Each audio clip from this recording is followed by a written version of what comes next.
Absolute Batman is literally, at this point in time, the biggest success DC has had for quite some time.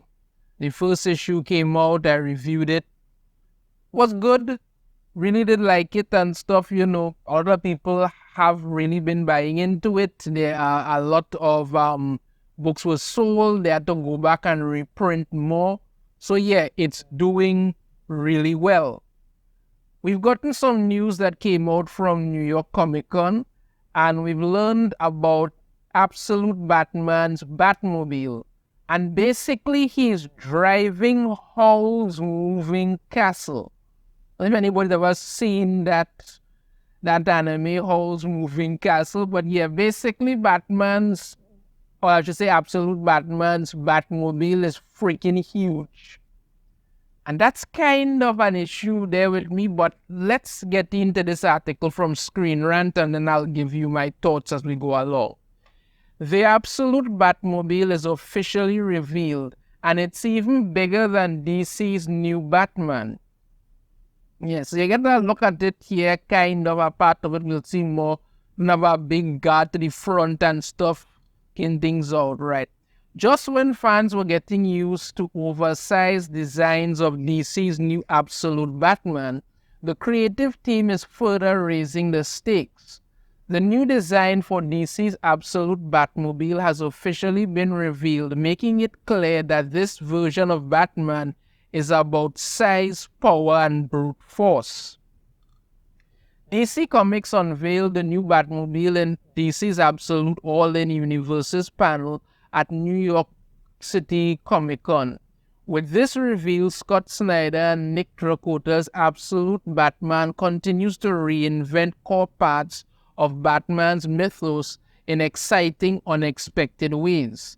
In official art by Dragota, Batman's ride is bigger than it's ever been, just as Bruce himself is. So yeah.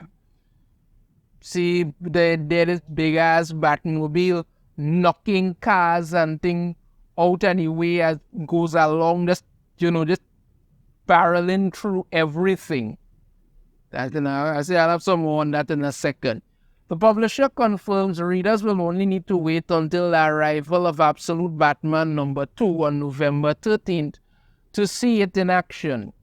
And one look was all that we needed to confirm this new Batmobile or Bat-Tank Bat-Truck is a perfect fit for the new engineer who lifts philosophy of the Absolute Universe's take on Bruce Wayne.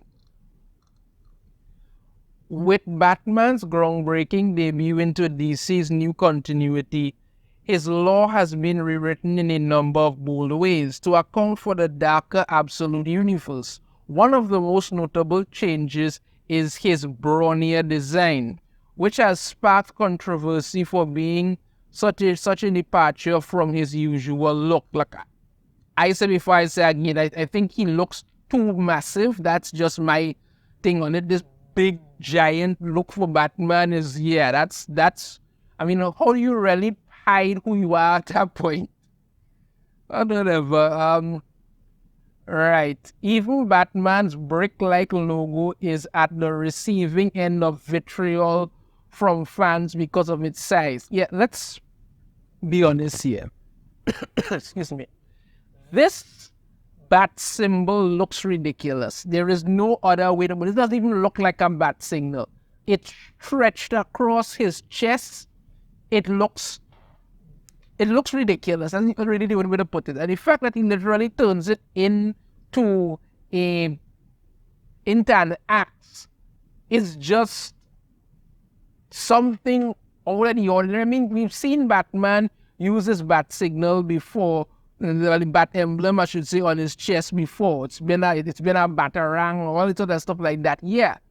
But the fact that this thing just looks like a big blob just stretched out across his chest. And what it is, looking at this, you couldn't even possibly tell this was a bat symbol. Honestly, it just looks really, really ridiculous. There's no other way to put it. That's just the way it is. The Batmobile is the latest of these changes, once again taking a staple of Batman lore and blowing it up to the extreme. Batman's enormous truck gives this iteration of the character an awesome upgrade. The Absolute Batmobile has the advantage of matching this version of Batman's brutal, violent fighting style without the luxury of state-of-the-art Wayne tech to fall back on. Bruce spends his days working out and building muscle to land heavy blows on enemies. Likewise, in Dracota's art, his giant truck is seen knocking cars away with ease, showing that it packs as much of a punch as its driver. Gotham's criminals have no hope of slowing down Batman or his Batmobile thanks to their bulky size. High-speed chases are about to reach a new level of intensity as Batman launches into action with his Batmobile. You see, this is the problem. It's something I talked about when I did my review for Absolute Batman #1. And this is something I talked about in regards to it. Scott Snyder has removed Bruce Wayne's money. He's no longer rich. But the things, but he seemed to have wanted to do this weird balancing act that doesn't work out. He removed his money, so he's no longer rich, but he still wants him to have access to all the gadgets and stuff. And that just doesn't actually work. Because when you look at the first issue of Absolute Batman, like I said, his cape has like tentacle things, like basically you could call it like Dr. Octopus arms, because he's using the cape to grab people, throw people, pull himself along, repel off of things, fly with it, all of this with just his cape. Understand me? He took Alfred's gun and modified it to shoot batarangs from it and all sorts of stuff. I mean, like, the question then comes down, how exactly is he doing all of this? Because he doesn't have access to ammo, he doesn't have a cave, but he set up his headquarters in one of the tall skyscraper things out there.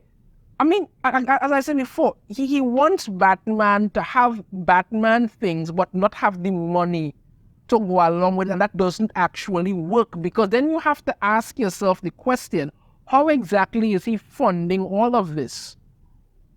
And therein lies it. They talk about how, the Batmobile, like the giant truck is seen knocking cars away with ease, showing that it packs as much of a punch as its driver. Okay, where did he get this? It's not to say that he can go out and steal a truck, and even if he does, how does he modify it to have all these gadgets and things on it? These things cost money. These things cost money. Because you're trying to tell me the Batmobile, when you take a look at it, it's got this giant plow in the front of it. It's got a covering over it. It's basically like he took I don't know if you want to call it a truck, and turned it into a giant tank. It looks like it has like a cannon on it and stuff.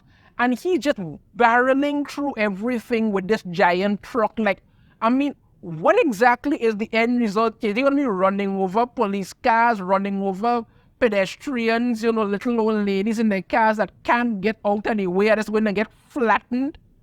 Come on. I mean, like, you're trying something here that just doesn't seem to add up with what you're actually looking to do.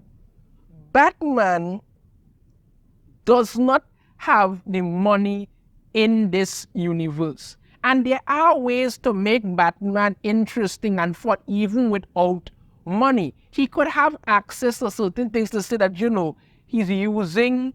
so, I mean, like, hell, if you look at, let's say the Ninja Turtles, for instance, they usually use, like, garbage and stuff to build things for themselves. I don't think garbage, but more like, junkyard stuff, and somebody would build some stuff together like that. I'm not saying Batman has to go dumpster diving or anything like that, but he could be a little bit more resourceful with certain things, so he doesn't seem like you have everything with that. I mean, yeah, he has a cape that is Dr. Octopus arms and firework, and you could have just given him a bloody glider and been done with it.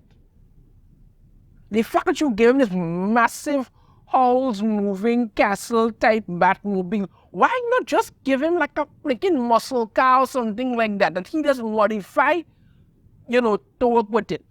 We've seen from Fast and the Furious that you can modify a muscle car and actually work with it. That could have worked, but you give him this giant bloody truck-like tank thing, and he wasn't asked, how is he affording all of this? Because you basically want to say he doesn't have any money anymore.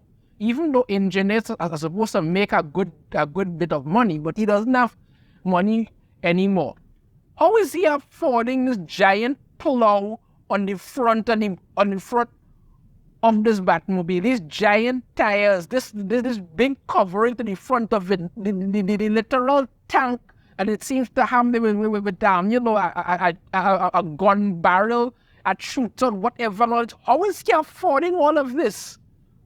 And this is the problem. Scott Snyder took away Batman's money, but he doesn't want to take away all his gadgets and everything. And when you actually put it to the test, no, it doesn't add up in certain ways. This is that he's literally driving Howl's moving castle. But you're asking yourself, if he doesn't have money, how is he affording all of this? Yeah, it's big and it's massive, but he's clearly going to run over a bunch of police and all kind of stuff with it. It's going to be cool to watch, yeah, but the bottom line is, where is he getting the money for this? But I guess you're not supposed to ask that question or something. I don't know. I really don't know. Going again here. While some fans might still be wary of his large Batman and his even larger truck, it makes sense for this version of the Dark Knight to have a vehicle of this hulking size. Not really. Like I said, you could have had like a muscle car. I mean, we've seen Batman drive a tank before in I think it was the Dark Knight. They had this tank. I was going with it and stuff. Okay, and that Batman was a little bigger. We got understand that, but you could see the time period of what that was really going for. But even then, he still had access to the Wayne money. This one doesn't. It's just not adding up to me, but okay. The Absolute Universe's Batman is an engineer who constructs the buildings of Gotham, so he's around dump trucks more than sports cars.